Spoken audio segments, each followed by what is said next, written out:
কিরে, শুনলাম তুই না চাকরি খুঁজতেছিস। তোতে এত বড় একটা ব্যবসা প্রতিষ্ঠান থাকতে তুই আবার নতুন করে চাকরি খুঁজতেছিস, কারণটা কি? আর বলিস নে, হায় রে বাংলাদেশ। কেন, কি হয়েছে? তাহলে শোন, সে আর দুঃখের কথা কি বলবো তোরে। আমার বিয়ের জন্য মেয়ের বাড়ি থেকে আমারে মেয়ে পক্ষওয়ালারা দেখতে আসছিল। এখন মেয়ের বাবা আমারে জিজ্ঞাসা করলো, বাবা তুমি কি করো? তখন আমি বললাম যে আঙ্কেল আমি তো ব্যবসা করি, আমার বড় একটা ব্যবসা প্রতিষ্ঠান আছে। তখন মেয়ের বাবা আমারে বলল, এত কষ্ট করি পড়ালেখা করলে, এত কষ্ট করি পড়ালেখা শেষ করি, শেষমেশ চাকরি না পেয়ে তুমি ব্যবসা করতে চাও? হায় রে কপাল।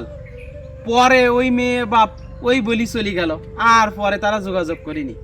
এখন পরে আমি জানতে পারলাম খোঁজ খবর নিয়ে যে আমার প্রতিষ্ঠানে যে 100 জন কর্মী আছে, তার মধ্যে আমি যে কর্মীটা সব থেকে কম বেতন দিই, তার সাথে নাকি সেই মেয়ের বিয়ে দিয়ে দিয়েছে। আমি পারি না, আর পারি না, আমি কেন মরি না? আজরাইল কি চিনে না আমার বউ? আমি পারি না, আর পারি না।